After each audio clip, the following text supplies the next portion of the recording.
మహోన్నతుడు, పరిశుద్ధుడు, సర్వ శక్తివంతుడైనటువంటి దేవ, మీ కొందరంలో స్తోత్రములయ్యా. ఇదిగోనైనా ఈ మధ్యాహ్న కాల సమయంలో ప్రభా, మా యొక్క హృదయంలో మీరు మాట్లాడి సంతృప్తి పరచమని ప్రార్థిస్తున్నామయ్యా. అనేక దినముల నుంచి ప్రభా మీ వాక్యం వినాలి అని ప్రభా పరితపిస్తూ మీ యొక్క జ్ఞానము కోసం నాన్న ఎదురు చూస్తున్నటువంటి ప్రతి బిడ్డతోనైనా మీరు మాట్లాడి సంతృప్తి పరచమని ప్రార్థిస్తున్నానయ్యా.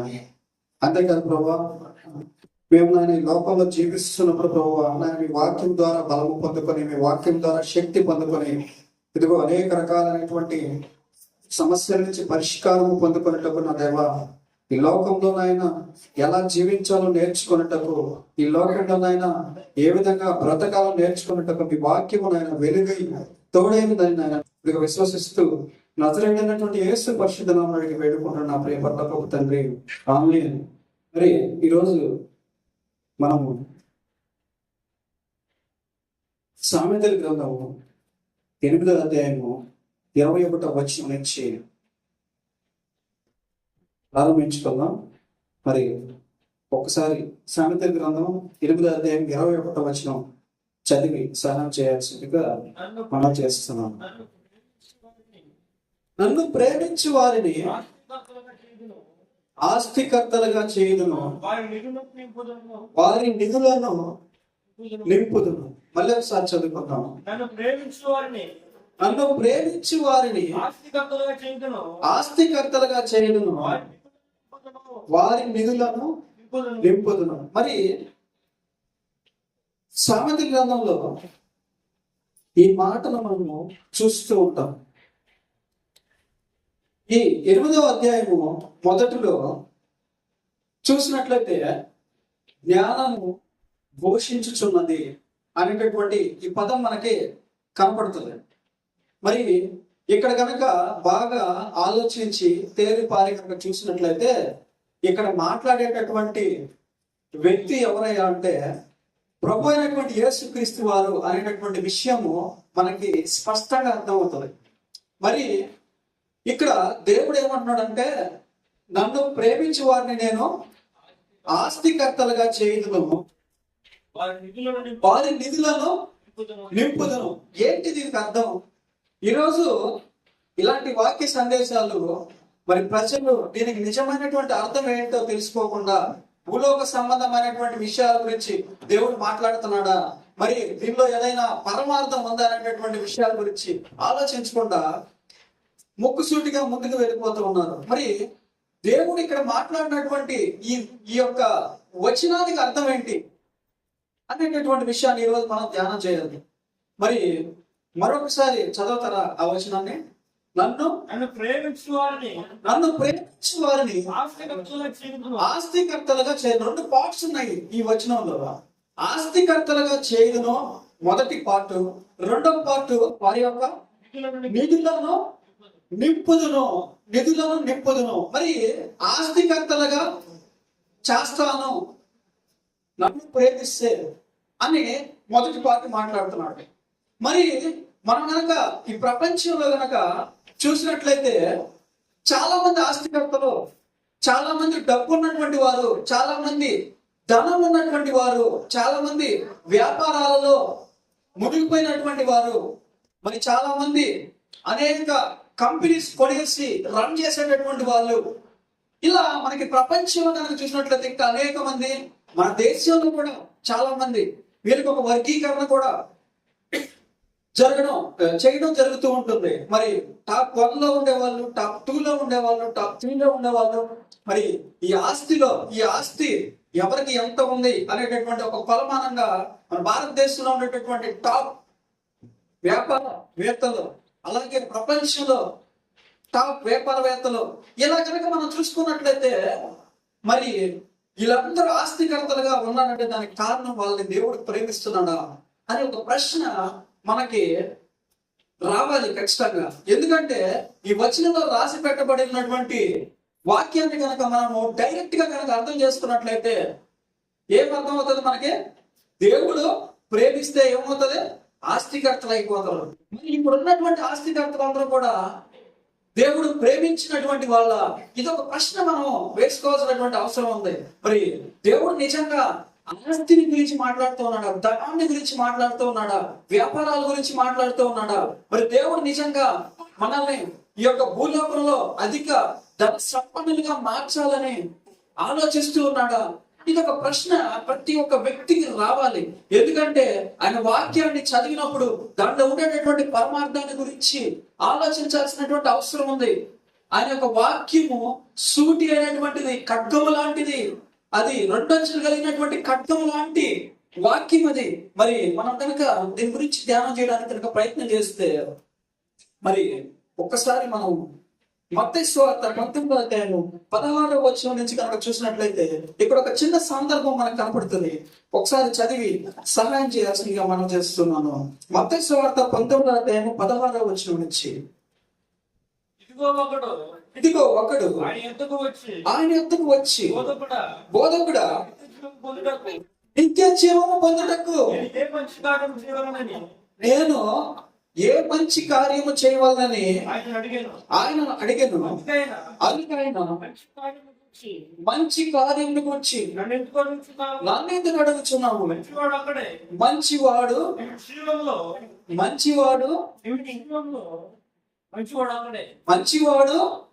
ఒక్కడే నీవు జీవములో ప్రవేశింపగోరిన ఎడల ఆజ్ఞలను గైకొనమని చెప్పాను. ఏ ఆజ్ఞలని ఆయన అడుగగా యేసు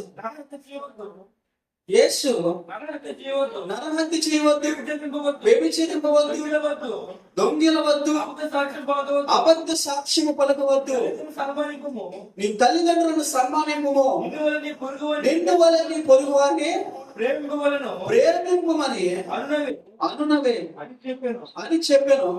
అందుకు ఆ యవ్వనుడు ఇవన్నీ నేను అనుసరించుచున్నాను, ఇకను నాకు పొదువ ఏమని ఆయన అడిగాను. అందుకు యేసు నీవు పరిపూర్ణమగుటకు కోరిన ఎడల పోయి నీ ఆస్తిని అమ్మి పేదలకిమ్ము, అప్పుడు పరలోకమందు ధనము కలుగును. నీ వచ్చి నన్ను వెంబడించమని ఆయనతో చెప్పాను. అయితే ఆ యవ్వనుడు మిగులు ఆస్తి గలవాడు గనుక ఆ మాట విని వ్యసనపడుచు వెళ్ళిపోయాను. మరి ఒక దగ్గర ఏం చదివామంటే, మీరు కనుక నన్ను ప్రేమిస్తే మిమ్మల్ని ఆస్తికర్తలుగా చేస్తాను, మీ నిధులను నింపుతాను అని మాట్లాడుతున్నాడు.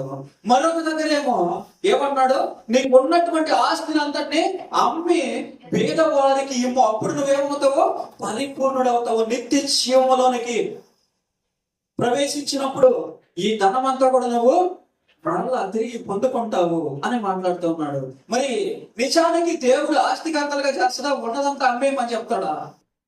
ఏది నిజమైనటువంటి వాక్యము, ఏది బోటకపు మాటలు, ఏది అబద్ధాన్ని సూచించేటటువంటి వాక్యోపదేశం అనేటటువంటి విషయాన్ని గురించి ప్రజలు ఈరోజు చాలా స్పష్టంగా ఆలోచించాల్సినటువంటి అవసరం ఉంది. మరి ప్రేమిస్తే ఆస్తికర్తలుగా చేస్తాడా, వారి నిధులను నింపుతాడా?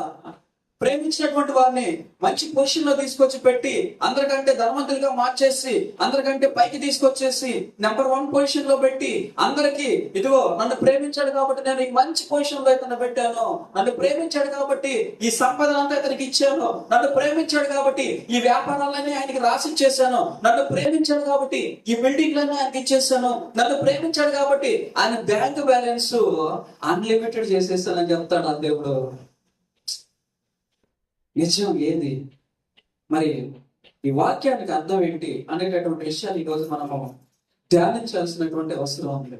మరి ఈ వాక్యానికి అర్థాన్ని చూసే ముందు మరొక 2 రెఫరెన్స్లు మనము లూకా సువార్త 12వ అధ్యాయము 19వ వచనం నుంచి, అలాగే మార్కు సువార్త 10వ అధ్యాయం 23వ వచనం నుంచి ఒకసారి చూసి మరి ముందుకు సాగిపోదాం. ఒకసారి చూస్తారా, చదువుతారా? 12-19 లూకా సువార్త 19. నా ప్రాణముతో అనేక సంవత్సరములకు విస్తారమైన ఆస్తి విస్తారమైన ఆస్తి సమకూర్చబడి ఉన్నది. సమకూర్చబడి ఉన్నది. సుఖము, సుఖించము, తినుము, త్రాగుము, సంతరించుకొని సంతోషించమని చెప్పుకుందుననుకునే చెప్పుకుందును. ఇక్కడ ఒక ధనవంతుడు కనిపిస్తున్నాడండి. ఆయన ఆస్తి ఎంత ఉందంటే లెక్క పెట్టలేనంత ఉంది. ఆయన వ్యాపారాలు ఎన్ని ఉన్నాయంటే అన్లిమిటెడ్ గా ఉన్నాయి. ఆయన ధనాగారాలన్నీ కూడా డబ్బుతో నిండిపోయి ఉన్నాయి. ఆయన యొక్క నిధులన్నీ కూడా బంగారంతో నిండిపోయి ఉన్నాయి. ఆయన యొక్క నిధులన్నీ కూడా వెండితో నిండిపోయి ఉన్నాయి. ఆయన యొక్క నిధులన్నీ కూడా విలువైనటువంటి వస్తువులతో నిండిపోయి ఉన్నాయి. మరి దేవుడు ఈయన్ని ప్రేమిస్తున్నాడా అని ఒక ప్రశ్న కనుక వేసుకుంటే ఇది రివర్స్ అయిపోతుంది. ఏమైపోతుంది? దేవుని యొక్క ప్రేమ అతని మీద లేదు కానీ ఆయనకి ఆస్తి ఉంది. దేవుని యొక్క ప్రేమ దేవుని మీద ప్రేమ అతనికి లేదు కానీ అతనికి ఆస్తి ఉంది. దేవుని మీద ప్రేమ ఆయనకు లేదు కానీ అతనికి బంగారం ఉంది. దేవుని మీద ప్రేమ ఆయనకు లేదు కానీ ఆయన యొక్క నిధులు సమృద్ధిగా ఉన్నాయి. అందుకే ఆయన అంటున్నాడు, నా ప్రాణమా సుఖించము, తినము, త్రాగుము. నీకు ఎంత కాలము నువ్వు ఇలా చేయాలనుకున్నా కూడా నీకు కొదువ లేదు. నీ యొక్క నిధులన్నీ కూడా ఏమైపోయినాయి? సమృద్ధిగా నిండిపోయి ఉన్నాయి. మరి ఇక్కడ కనుక చూసినట్లయితే మరి నిజంగా దేవుడు ఇచ్చినటువంటి సంపద ఇది. నిజంగా దేవుడు ఇచ్చినటువంటి ఆస్తి. ఈయన ఆయన్ని ప్రేమించి పొందుకున్నటువంటి విలువైనటువంటి సంపద ఇది. ఈ ఆస్తి అంతా కూడా ఆయన దేవుడిని ప్రేమించడం వల్ల వచ్చినటువంటి ఆస్తి అనే ఒక ప్రశ్న కనుక వేసుకున్నట్లయితే ఇది కాదు అనేటటువంటి సమాధానం వస్తుంది. మరి ఆయన ప్రేమిస్తేనే కదా ఆస్తి వచ్చేది. మరి ఆయన ప్రేమిస్తే కదా నిధులు నింపబడాలి. మరి ఈ విధంగా కనుక చూసినట్లయితే మన భారతదేశంలో కనుక చూసినట్లయితే ఒక్కొక్క వ్యక్తిని కనుక చూసినట్లయితే పెద్ద పెద్ద పాస్టర్లు అందరూ కూడా ఆయనను ప్రేమించి ఆస్తి సంపాదించుకున్న ఉండాలి. అవునా? మరి ఉపవాసాలు అంటూ పెద్ద పెద్ద మీటింగ్స్ పెడుతూ మరి ఆయన కోసం కష్టపడుతున్నటువంటి వాళ్ళందరూ కూడా ఆయన ప్రేమించి ఆ నిధులన్నీ నింపుకున్న ఉండాలి. మరి పేదవాళ్ళందరూ కూడా ఆయన్ని ప్రేమించినటువంటి వాళ్ళై ఉండాలి. అవునా కాదా? ఆస్తి లేనటువంటి వాళ్ళందరూ కూడా ఆయన మీద ప్రేమ లేని వాళ్ళై ఉండాలి. ఎవరి నిధులైతే ఎంటీగా ఉన్నాయో, ఎవరి నిధులైతే నింపబడలేదో వాళ్ళందరూ కూడా ఆయన్ని ప్రేమించలేదని అర్థం చేసుకోవాలి. అవునా కాదా? చూడండి, వాక్యంలో ఉండేటటువంటి అన్ని అంశాలు, అన్ని కోణాలని మనం ఆలోచించి నిర్ణయం తీసుకోవాలి. మన హృదయం మనకు చెప్తూ ఉంటుంది, మన హృదయం మనతో మాట్లాడుతూ ఉంటుంది. దేవుని వాక్యానికి సరిపోయేటటువంటి క్రమంలో మన హృదయం మనం నడిపించడానికి ప్రయత్నిస్తూ ఉంటుంది. దేవుని వాక్యాన్ని అర్థం చెప్పే విధంలో మన హృదయం మనల్ని ముందుకు తీసుకుపోతూ ఉంటుంది. మరి నిజంగా ఆస్తికర్తలుగా మారుతారా అని మాట్లాడేటటువంటిది ఇదేనా? మరొక వచనం చూసి మనం దీన్ని అర్థం చేసుకోవడానికి ప్రయత్నిద్దాం. మార్కు సువార్త 10వ అధ్యాయం 23వ వచనం ఒకసారి చూస్తారా? మార్కు సువార్త 10వ అధ్యాయం 23వ వచనం. అప్పుడు యేసు చుట్టూ చూచి ఆస్తి గలవారు దేవుని రాజ్యములో ప్రవేశించుట దుర్లభమని తన శిష్యులతో చెప్పారు. చూసారా ఏం మాట్లాడుతున్నారు? ఇక్కడ ఏం మాట్లాడుతున్నారు చూసారా? నన్ను ప్రేమిస్తే మిమ్మల్ని ధనవంతులుగా, ఆస్తికర్తలుగా మారుస్తానని వాక్యం చూసాం మనం. నన్ను ప్రేమిస్తే మీ నిధులన్నీ కూడా నింపబడతాయని వాక్యం చదువుకున్నాం. మరి ఇక్కడ ఏమన్నాడు తెలుసా? నువ్వు గనక ధనవంతుడు అయితే, నువ్వు గనక ఆస్తికర్తవైతే, నీకు గనక అన్లిమిటెడ్ మనీ గనక ఉంటే, నీ బ్యాంకు బ్యాలెన్స్లు విస్తారమైనటువంటివిగా నింపబడిపోతే, నువ్వు దేవుని రాజ్యములోనికి ప్రవేశించడము చాలా కష్టం.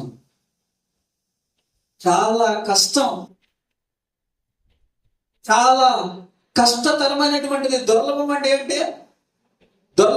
ఏంటి? అసాధ్యమైనటువంటిది, కష్టమైనటువంటిది, చేయడానికి వీలు లేనటువంటిది. మరి దేవుని రాజ్యంలోనికి ప్రవేశించాలంటే ఎలా ఉండాలి? దేవుడి రాజ్యంలో అడుగు పెట్టాలంటే ఎలా ఉండాలి? దేవుడి రాజ్యంలో పేరు నమోదు చేసుకోవాలంటే ఎలా ఉండాలి? దేవుడి రాజ్యంలో మనం ఒక మెంబర్ గా మారాలంటే ఎలాంటి కొలతలు ఉండాలి అనేటటువంటి ప్రశ్న ప్రతి ఒక్కరు ఈ రోజు మధ్యాహ్న కాల సమయంలో ప్రతి ఒక్కరి హృదయంలో ఉత్పన్నం అవ్వాల్సినటువంటి ప్రశ్న ఇది. ఆస్తి కోసం పరిగెడుతున్నావా? ధనం కోసం పరిగెడుతున్నావా? నీ యొక్క నిధులు నింపుకోవడానికి పరిగెడుతున్నావా? బంగారం కోసం పరిగెడుతున్నావా? వెండి కోసం పరిగెడుతున్నావా? ఈ మధ్యాహ్న కాల సమయంలో దేవుడు నీతో సూటిగా హెచ్చరిస్తూ ఉన్నాడు. మరి ఆయన చెప్పేటటువంటి మాటకి అర్థం ఏంటి అనేటటువంటి విషయాలు ఈరోజు మనం ధ్యానం చేయడానికి ప్రయత్నం చేద్దాం.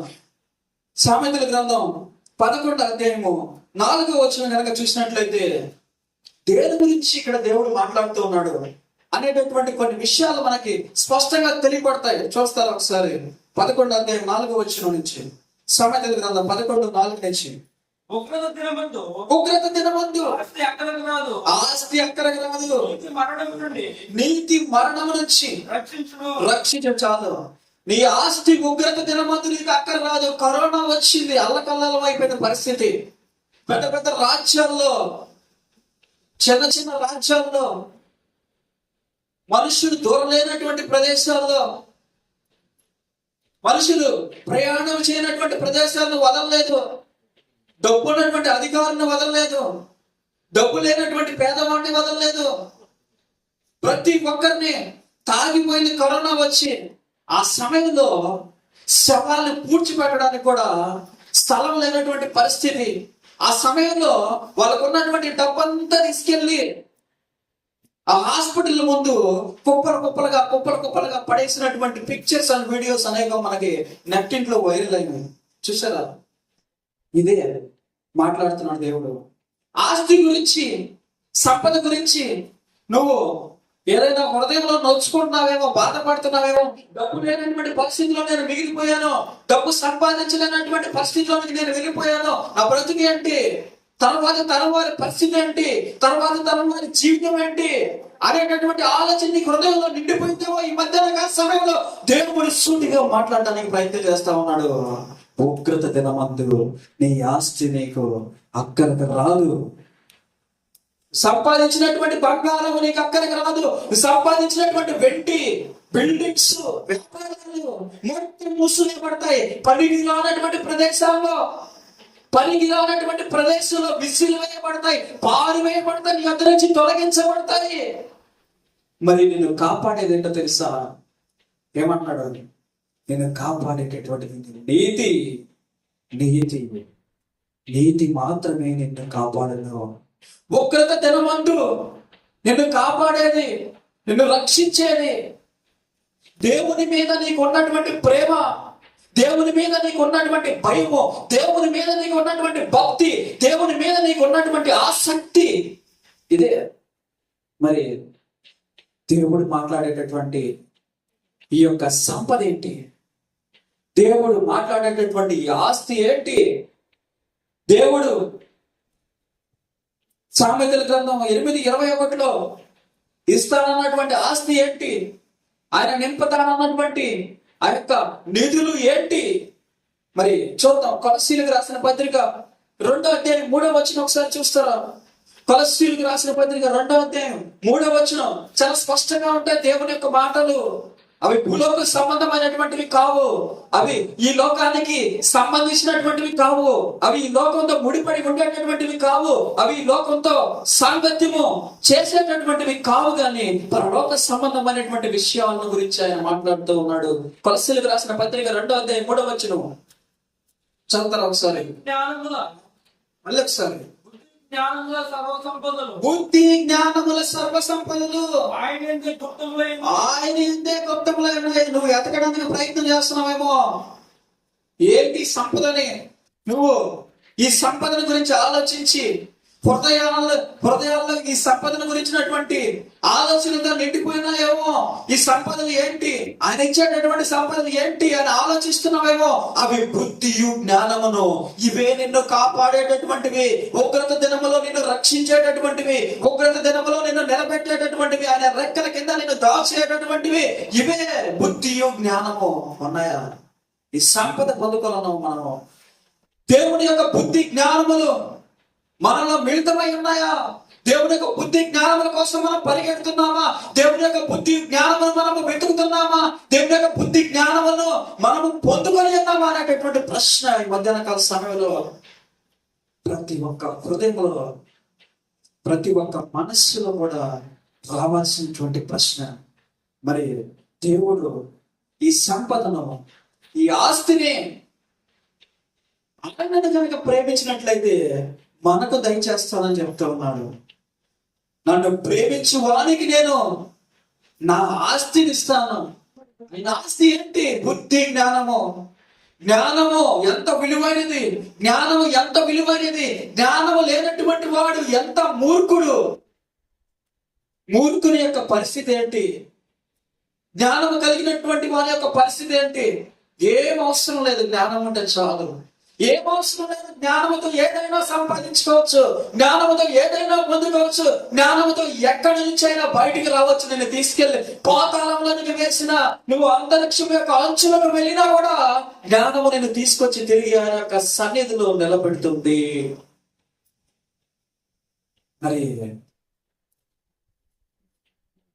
సామెతల గ్రంథం 24వ అధ్యాయము 3వ వచనం నుంచి 6వ వచనం కనుక చూసినట్లయితే,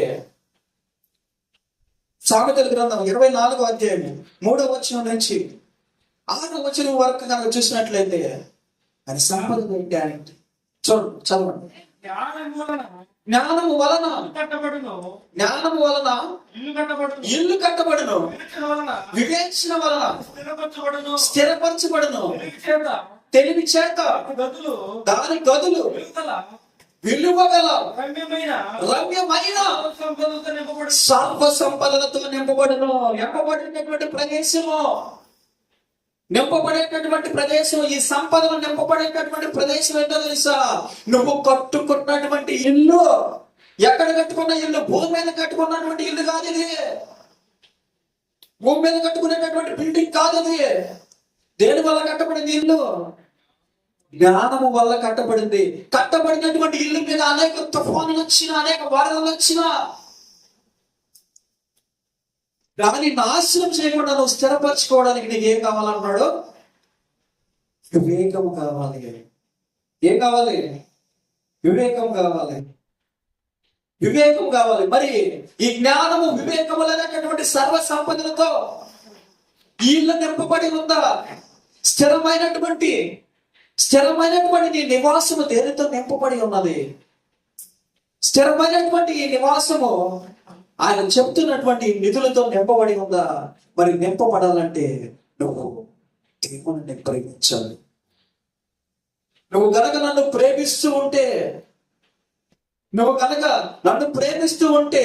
నువ్వు కట్టుకున్నటువంటి ఈ నివాసము స్థిరమైనటువంటిది అయితే దీనిని నేను నిధులతో నింపుతాను.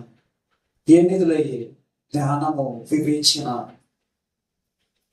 చూసారా, దేవుని యొక్క వాక్యము శారీర సంబంధమైనటువంటి విషయాల గురించి, భూలోక సంబంధమైనటువంటి విషయాల గురించి తాపత్రయం పడదు. దేవుని యొక్క వాక్యము భూమి మీద నశించిపోయేటటువంటి వాటి గురించి వెతకదు.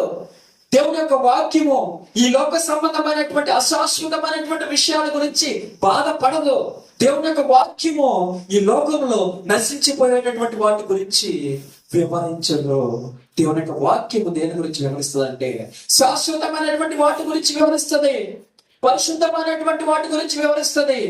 దేవుని యొక్క వాక్యము నిత్య జీవాన్ని గురించి వివరిస్తుంది. దేవుని యొక్క వాక్యము పరలోకంలో ఎలా నివసించాలనేటటువంటి వాటి గురించి వివరిస్తుంది. దేవుని యొక్క వాక్యము నీ యొక్క భవిష్యత్తును గురించి ఆలోచిస్తుంది. దేవుని యొక్క వాక్యము నిత్య జీవములో నీ యొక్క పరిస్థితిని గురించి, నీ యొక్క స్థాపనమును గురించి, నీ యొక్క పొజిషన్ గురించి వివరిస్తుంది. ఆస్తి కోసం దేవుని యొద్దకు వస్తున్నావా?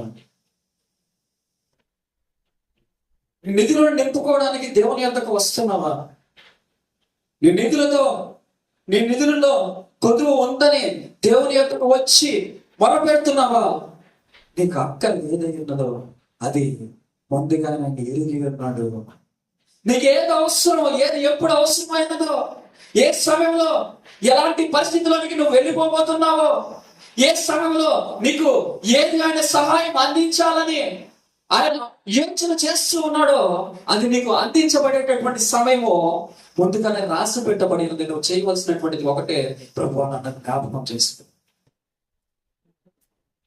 నా జీవితాన్ని జ్ఞాపకం చేసుకో, ఆ పరిస్థితిని జ్ఞాపకం చేసుకో అయ్యా. మరొకసారి మొరపెడుతున్నా, మరొకసారి నీ ఎదుట చేరి నీ పాదాల చెంత చేరి మొరపెడుతున్నాను ప్రభా.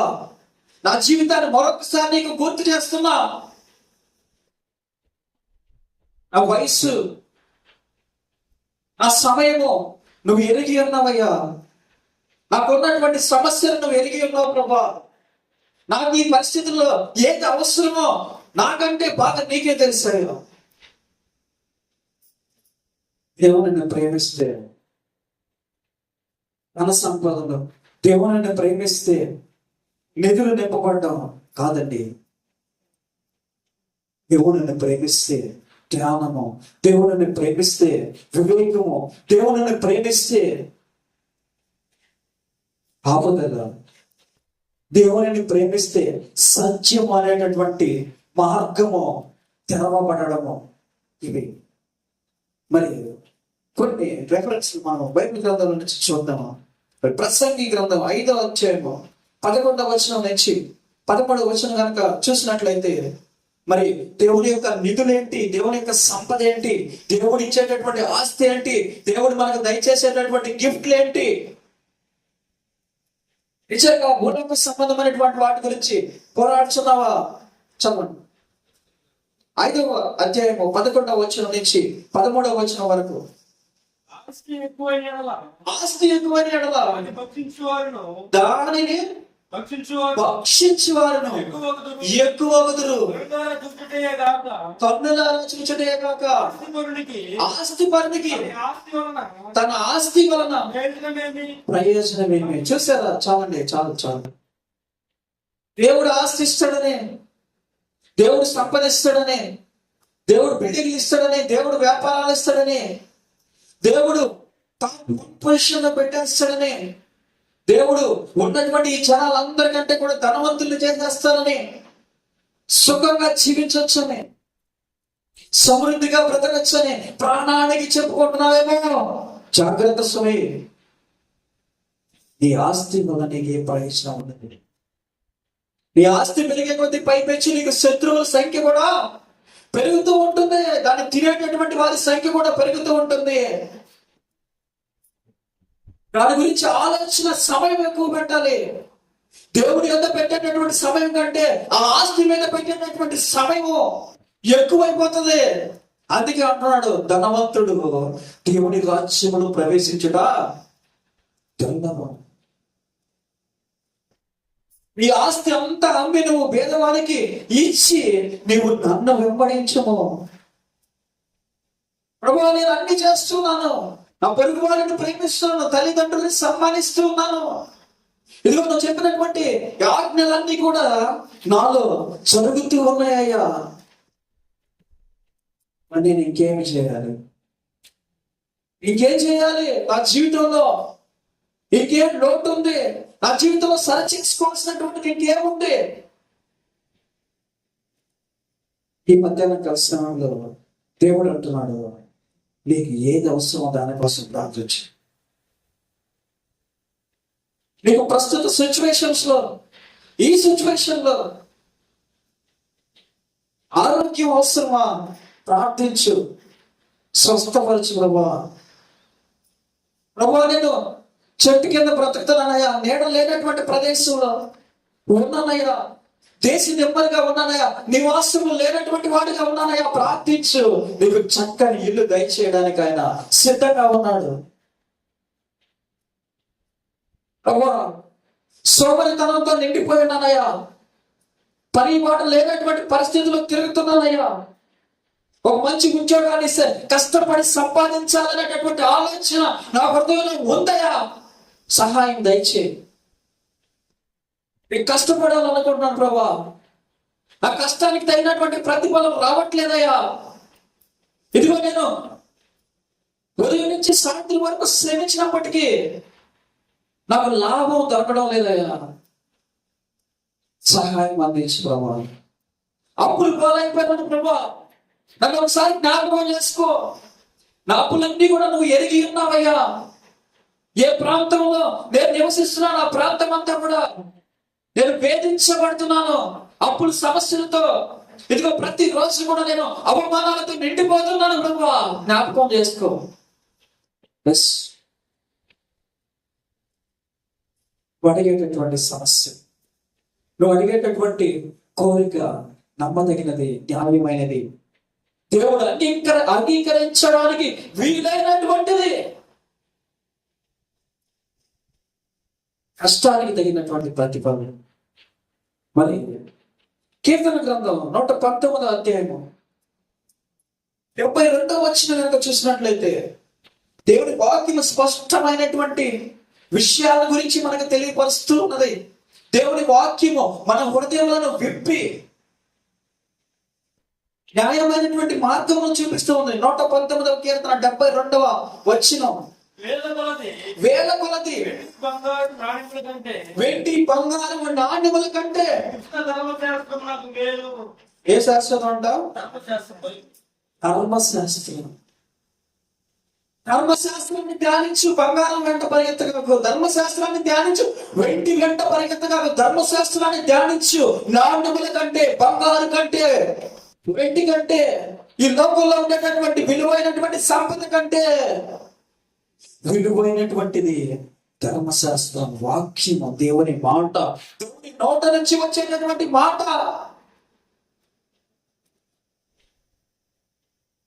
అన్నపానముల కంటే దేవుని నోట నుంచి వచ్చు ప్రతి మాట కూడా మనిషిని బ్రతికించు. హల్లెలూయా, గట్టిగా స్తోత్రం చెబుదాం. హల్లెలూయా. మరి సామెతల గ్రంథం 8వ అధ్యాయము 19వ వచనం మనం ఒకసారి చూద్దాం. మేలుని బంగారము కంటేను, మేలుని బంగారము కంటేను, దేనికంటే? మేలుని బంగారము కంటే, మేలుని బంగారము కంటేను, అపరంజి కంటేను, అపరంజి కంటేను కలదు. మంచిది, అలా మంచిది, ప్రశస్తమైన వెండి కంటే కలుగు వచ్చుబడి దొడ్డది. పరిగెత్తాల్సింది ధనం వెంట కాదు, పరిగెత్తాల్సింది బంగారం వెంట కాదు, పరిగెత్తాల్సింది వెండి వెంట కాదు, పరిగెత్తాల్సింది దేవుని వాక్యము వెంట, పరిగెత్తాల్సింది ధర్మశాస్త్రంలో రాయబడినటువంటి ఆజ్ఞల వెంట, పరిగెత్తాల్సింది ఆయన మనకిచ్చినటువంటి వాగ్దానము వెంట. దాన్ని సాధించుకోవడానికి పరిగెత్తాలి, దాన్ని ఫుల్ఫిల్ చేయడానికి పరిగెత్తాలి, దానిని ఎలా నెరవేర్చాలి అనేటటువంటి విషయంలో చింతపడాలి. ప్రతి ఉదయము, ప్రతి మధ్యాహ్నము, ప్రతి సాయంత్రం, సమయమందును అసమయమందును దేవుణ్ణి ఏం చేయాలంట? ఆరాధించాలి, దేవునితో మాట్లాడాలి, దేవుని గురించినటువంటి సువార్తను ప్రకటించాలి, దేవునిలో ఉన్నటువంటి విలువైనటువంటి గుణాతిశయముల గురించి ప్రోత్సహితము చెయ్యాలి. మరి మూల వాక్యానికి మనం వద్దాం. ఆ 8వ అధ్యాయం, సామెతల గ్రంథం 8వ అధ్యాయము 21వ వచనం మరొకసారి. నన్ను ప్రేమించు వారిని ఆస్తికర్తలుగా చేయుదును, వారి నిధులను నింపుదును. చూసారా, ఆయన ఆస్తి ఏంటి అనేటటువంటిది ధ్యానించాం. ఆయన ఇచ్చేటటువంటి ఆ నిధులలో నింపేటటువంటి సంపద ఏంటి, ఆయన గురించి మనం చూద్దాం. మరొక వచనం, మత్తయి సువార్త 12వ అధ్యాయము 35వ వచనం కనుక చూసినట్లయితే, నేను చదువుతూ ఉంటాను, మీరు జాగ్రత్తగా గమనించండి. సజ్జనుడు తన మంచి ధననిధిలో నుంచి సద్విషయములను తెచ్చును, దుర్జనుడు తన చెడ్డ ధననిధిలో నుంచి దుర్విషయములను తెచ్చును. చూసారా, ఇక్కడ ధన నిధి అనేటటువంటి ఒక పదం మనకు కనపడుతూ ఉంటుంది. ఈ ధననిధి అనేటటువంటి పదాన్ని కనుక మనము జాగ్రత్తగా గమనించినట్లయితే ఈ ధననిధి ఎక్కడుందయా అంటే మనిషి బయట లేదు కానీ మనిషి లోపల ఉందంట. మనిషి లోపల దాచబడినటువంటి నిధి గురించి మాట్లాడుతూ ఉన్నాడు. మరి ఈ నిధిని మనం ఇప్పటి వరకు ఎవ్వరూ కూడా చూసి ఉండలేదు. మరి ఈ నిధి కంటికి కనపడదు కానీ ఈ నిధి మనిషిలో దాగి ఉన్నటువంటి నిధి. మనం మూలవాక్యంగా తీసుకున్నటువంటి మత్తయి సువార్త 8:21 కనపడేటటువంటి నిధి అనేటటువంటి పదాన్ని ఇక్కడ మత్తయి సువార్త 12:35 కనపడేటటువంటి ఈ నిధి అనే పదానికి మ్యాచ్ చేయడానికి ప్రయత్నం చేద్దాము. మరి ఇప్పుడు వరకు మనం చూసాం భూలోక సంబంధమైనటువంటి నిధులను, ఇప్పుడు వరకు మనం చూసాం భూలోక సంబంధమైనటువంటి సంపదల గురించి. మరి ఏవి కూడా ఆ 8వ అధ్యాయంలో మత్తయి సువార్త 8వ అధ్యాయంలో చెప్పినటువంటి ఆ విషయాలకి, ఆ నిధులకి, ఆ యొక్క ఆస్తికి మ్యాచ్ అవ్వట్లేదండి. కాంట్రవర్షియల్గా ఉన్నాయి. మరి ఈ నిధిని కనుక చూసినట్లయితే ఇది మ్యాచ్ అవుతుందా లేదా చూద్దాం ఒకసారి. మరి సజ్జనుడు తన మంచి ధననిధిలో నుంచి సద్విషయములను తెచ్చును. మరి దేవుడు ఇచ్చేటటువంటి ఆస్తిని కనుక తీసుకొచ్చి ఈ నిధిలో పెట్టడానికి ప్రయత్నం చేస్తే, ఇక్కడ కనపడేటటువంటి ధన నిధిలో పెట్టడానికి కనుక ప్రయత్నం చేస్తే ఈ నిధిలో నుంచి ఏమొస్తాయంట? సద్విషయాలు వస్తాయంట. మరి ఈ సద్విషయాలు ఎవరైతే మాట్లాడతాడో వాడిని ఎలా అభివర్ణిస్తున్నారు? సజ్జనుడు. మరి సజ్జనుడు మాట్లాడేటటువంటి విషయాలు సద్విషయాలుగా ఉంటాయంట. మరి ఈ ధననిధిలో దాచబడినటువంటి ఈ సంపద ఏమై ఉంటే సద్విషయాలు బయటకు వస్తాయంటే, ధననిధిలో దాచబడినటువంటి సంపద మంచిదై ఉంటే మంచి విషయాలు లేదా సద్విషయాలు బయటకు వస్తాయి. మరి దేవుడు నింపేటటువంటి ఈ ధననిధిలో సద్విషయాలు ఉన్నాయా లేకపోతే దుర్విషయాలు ఉన్నాయా అని కనుక ఆలోచించినట్లయితే ఆదికాండంలో మొదట్లోనే చెప్పాడు దేవుడు. ఆయన చేసే పనులన్నీ కూడా మంచివిగా ఉంటాయి. ఆయన ఏ కార్యాన్ని గురించి వివరించినా కూడా అది మంచిదై ఉంటుంది. ఆయన చేసేటటువంటి ప్రయత్నాలన్నీ కూడా మంచివిగా ఉంటాయి. ఇలా కనుక మనం ఆలోచించినట్లయితే ఈ ధన నిధిని దేవుడు దేంతో నింపుతానన్నాడు? ఇప్పుడే మనం చదువుకున్నాం. దేంతో? బుద్ధి జ్ఞానము అనేటటువంటి సర్వ సంపదలతో నింపుతానంటున్నాడు. ఈ బుద్ధి జ్ఞానములు అనేటటువంటి సర్వ సంపదలతో కనుక ఈ నిధి కనుక నిండినట్లయితే ఆ వ్యక్తి చెప్పేటటువంటి ప్రతి విషయం కూడా సద్విషయం అయి ఉంటుంది. తద్వారా ఆ వ్యక్తి సజ్జనుడిగా ఏమవుతాడు? సజ్జనుడిగా నిర్ణయించబడతాడు దేవుని చిత్తములో. మరి ఇప్పుడు వరకు చాలా రకాలైనటువంటి నిధుల గురించి మనం ధ్యానం చేసాము. మరి మనము మనలో ఉన్నటువంటి నిధిని గురించి మాత్రం మర్చిపోయాము. మరి దేవుడు దీని గురించి మనకి గుర్తు చేస్తున్నాడు. ఏంటయ్యా ఈ నిధి అంటే? దేవుని యొక్క జ్ఞానముతోనూ సర్వసంపదలతోనూ నింపబడినటువంటి నిధి ఇది. దీన్ని కనుక మనము నింపుకున్నట్లయితే మన నిధిలో నుంచి వచ్చేటటువంటి ప్రతి విషయం కూడా ఎలా ఉంటుంది అంటే సద్విషయము మంచి విషయం అయి ఉంటుంది. ఈ మంచి విషయాలు ప్రపంచాన్ని మార్చేటటువంటివిగా ఉంటాయి. ఈ మంచి విషయాలు ఒక వ్యక్తిని బ్రతికించేటటువంటివిగా ఉంటాయి. ఈ మంచి విషయాలు ఒక వ్యక్తిని శాశ్వతమైనటువంటి లోకానికి తీసుకువెళ్ళేటటువంటివిగా మనకి కనపడతాయి. ఈ మంచి విషయాలు ప్రపంచంలో ఎవరు కూడా ఆలోచించినటువంటివి. ఈ మంచి విషయాలు ప్రపంచంలో ఎవరు కూడా చెప్పలేనటువంటి కొత్త విషయాలతో మనము నింపబడతాము. దైవ రహస్యములతో మనము నింపబడతామని బైబిల్ గ్రంథము. సమయం ఎంత విలువైనటువంటిది. మత్తయి సువార్త 3:1-2 మత్తయి సువార్త 3:1-2 ఆ దినముల యందు బాప్తిస్మము వచ్చి యోహాను వచ్చి పరలోక రాజ్యము సమీపించినది మారు మనస్సు పొందుడని యూదయ అరణ్యములో ప్రకటించుచుండెను.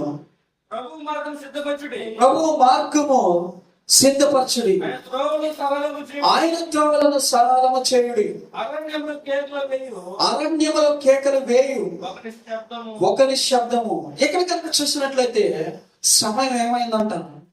సమీపించినది. ఎప్పుడు మాట్లాడినటువంటి మాట అండి ఇది?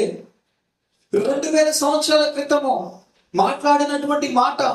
అప్పట్లోనే ఎలా మాట్లాడుతుంది? సమయము సమీపించి ఉన్నది. సమయం చాలా తక్కువగా ఉన్నది. ఆయన రాజ్యము మన మధ్యకి వచ్చేటటువంటి సమయము చాలా తక్కువగా ఉన్నది. కాబట్టి ప్రతి ఒక్కరు కూడా బాప్తిస్మం పొంది మారు మనస్సును అందుకొనుడి. ఈ సమయాన్ని గురించినటువంటి ఆందోళన 2000 సంవత్సరాల క్రితమే ఉంది. సమయము మనకి ఎంత ఇంపార్టెంటో సాతాను గడికి కూడా ఇంకా ఎక్కువ ఇంపార్టెంట్. వాడికి ఇచ్చినటువంటి గడువు ముగిసేటటువంటి సమయం ఒకటి రాబోతూ ఉంది. వాడికి కూడా గడువు పెట్టడం జరిగింది, వాడికి కూడా సమయం ఇవ్వడం జరిగింది. వాడు కూడా చాలా తొందరపాటుతనంతో ఉన్నాడు. సమయం చాలా తక్కువగా ఉన్నదని వాడి యొక్క కార్యములలో వేగమును పెంచాడు. వాడు చేసేటటువంటి కార్యాలు మనందరికీ తెలిసినటువంటివే. వాడి యొక్క పని మనందరికీ తెలిసినటువంటిదే. వాడు మంచి పనిమంతుడు. వాడు సమయాన్ని అస్సలు వృధా చేయడు. వాడి సమయాన్ని అస్సలు వేస్ట్ చేయడు. వాడి పనిలో నిరంతరము కూడా వాడికి రెస్ట్ అనేది ఉండదు. నిరంతరం కూడా వాడు మానవుల్ని చెడగొట్టేటటువంటి కార్యాల్లో నిమగ్నమై ఉంటాడు. మరి అలాగే యాకోబు పత్రిక 4వ అధ్యాయము 7వ వచనం కనుక చూసినట్లయితే,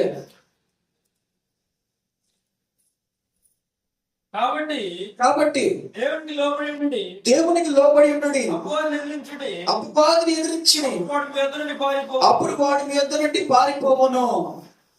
మనం ఎలా ఉండాలంటే అపవాదిని ఎదిరించేటటువంటి వారిగా ఉండాలి.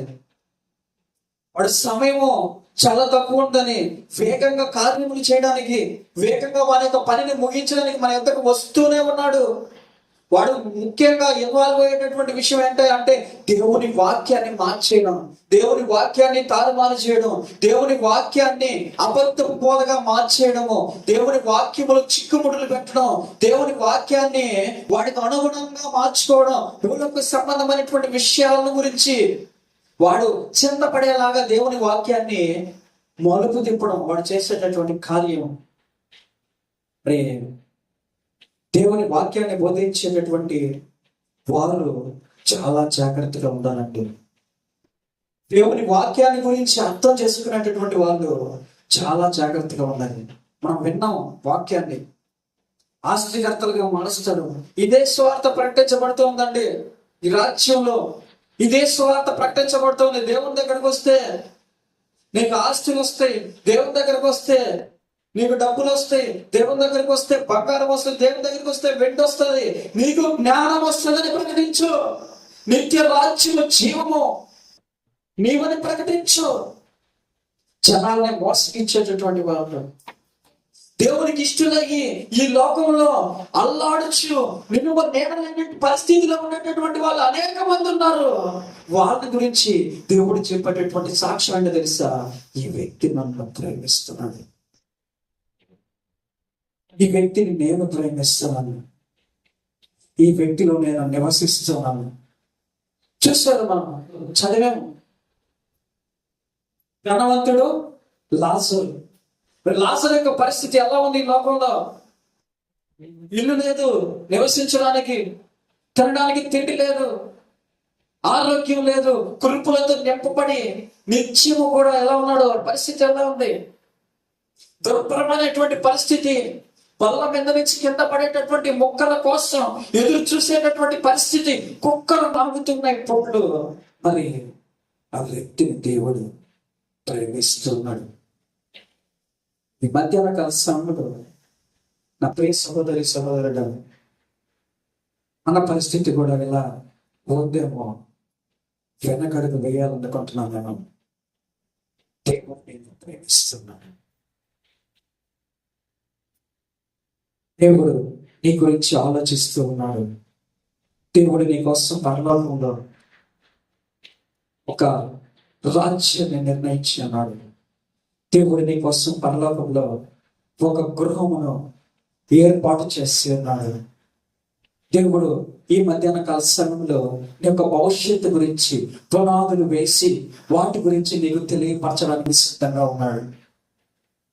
లోకంలో అక్కరమైనటువంటి ఏవై ఉన్నాయో వాటన్నిటిని కూడా ఈ మధ్యాహ్న కాల సమయంలో తీర్చడానికి ఆయన ఒక ప్రణాళిక నీ కోసం ఏర్పాటు చేసి ఉన్నాడు. తల వచ్చినట్లయితే ప్రార్థన చేసుకుందాం. ఇప్పుడు చెప్పబడినటువంటి ఈ వాక్యం దీవించబడి ఆశీర్వదించబడి మన హృదయంలో నాటబడి నీతిగా ప్రభువా, ఇదిగో నాయన, ఆస్తి కోసం కాదు కానీ, బంగారం కోసం కాదు కానీ, ధనం కోసం కాదు కానీ, సుఖము కోసం కాదు కానీ ప్రభా, నిరంతరం నీ కోసం నాయన యుద్ధం చేయడానికి మేము అంత సిద్ధంగా ఉన్నామయ్యా. ఈ లోకంలో నాయన ఈ లోకంలో అనేక మంది మార్చబడి తిరిగి భ్రష్టులుగా మారిపోయినటువంటి వారు ఉన్నారయ్యా. తరకలుగా తేలిపోయినటువంటి వారు అనేక మంది ఉన్నారు ప్రభా. నా దేవా, ఈ మధ్యాహ్న కాల సమయంలో సువార్త ప్రకటించబడినప్పుడు ప్రభా, మార్చబడి మందిరానికి వచ్చి తిరిగి నాయన భ్రష్టమైనటువంటి లోకంలో కలిసిపోయినటువంటి వారు అనేక మంది నాయన. ఇదిగో నాయన, వీరందరి కోసం ప్రార్థిస్తున్నాం ప్రభా. జ్ఞానము, వివేకము, నీ ధన సంపదలు, నీ ఆస్తి ప్రభా, జ్ఞాన వివేచనలతో నింపబడినటువంటి సంపద మీరని నాయన మేము ఆశించి నాయన, విశ్వసించి నమ్మి నాయన బాప్టిస్మం పొంది స్థిరపరచబడినట్లుగా మా యొక్క గృహములను నాయన ఇదిగో శాశ్వతమైనటువంటి పంట మీద కట్టుకున్నట్లుగా స్థిరపరచబడి ఇదిగో కదల్చబడినటువంటి గృహములను నాయన మేము నిర్మించుకొని నాయన ఆ యొక్క గృహములలో నాయన నిధులలో నాయన నీ ధన సంపదలు నాయన నింపబడినట్లుగా మమ్మల్ని ఆశీర్వదించమని ప్రార్థిస్తున్నాను నా దేవా. ప్రభు, అనేక రకాలైనటువంటి నాయన శరీర సంబంధమైనటువంటి ఇబ్బందుల్లో, అనేక రకాలైనటువంటి నాయన అస్వస్థతలతో నాయన బాధపడుచున్నటువంటి బిడ్డలను బట్టి ప్రార్థిస్తున్నానయ్యా. ఇప్పుడైతే మా సమయాన్ని మీకు కేటాయించగలుగుతున్నామయ్యా. ఇదిగో ఇప్పుడైతే మా సమయం నాయన మిమ్మల్ని ఆరాధించటకు, మిమ్మల్ని ఘనపరచుటకు, మిమ్మల్ని మహిమపరచుటకు ఉపయోగపడుతుంది ప్రభువా. ఇదిగో ఎల్లప్పుడూ కూడా ప్రభువా ఈ సమయం నాయన మేము దొంగలించేటటువంటి వారం కాకుండా ప్రభువా, ఇది విస్తారమైనటువంటి సంపదలో మునిగిపోయి మిమ్మల్ని మర్చిపోయేటటువంటి వారముగా కాకుండా నా దేవా, విస్తారమైనటువంటి ఆస్తులలో నాయన మేము మునిగిపోయి ప్రభువా, ఇదిగో దేవుని యొక్క ధ్యాస మరచిపోయి దేవుడిని ఆరాధించేటటువంటి తత్వాన్ని కోల్పోయి భ్రష్టులుగా మారిపోకుండా ప్రభువా నా దేవా మీ కాపుదల వచ్చమని ప్రార్థిస్తున్నామయ్యా. 23వ కీర్తనలో నీ దుడ్డు కర్రయు నీ దండమును మమ్మల్ని కాపాడని చెప్పినట్లుగా నా దేవా, ఎల్లప్పుడూ కూడా నాయన భయభక్తులు కలిగి మీ యందు నివసించేవారుగా మాకు సహాయం అందించి మనం ప్రార్థిస్తూ, కూడి వచ్చినటువంటి ప్రతి బిడ్డను బట్టి ప్రార్థిస్తున్నాం నా దేవా. వారి యొక్క సంతానమును బట్టి ప్రార్థిస్తున్నాం, మీరు వారికి ఇచ్చినటువంటి పనిని బట్టి ప్రార్థిస్తున్నామయ్యా. దానిలో మీరు తోడుగా ఉండమని ప్రార్థిస్తున్నామయ్యా.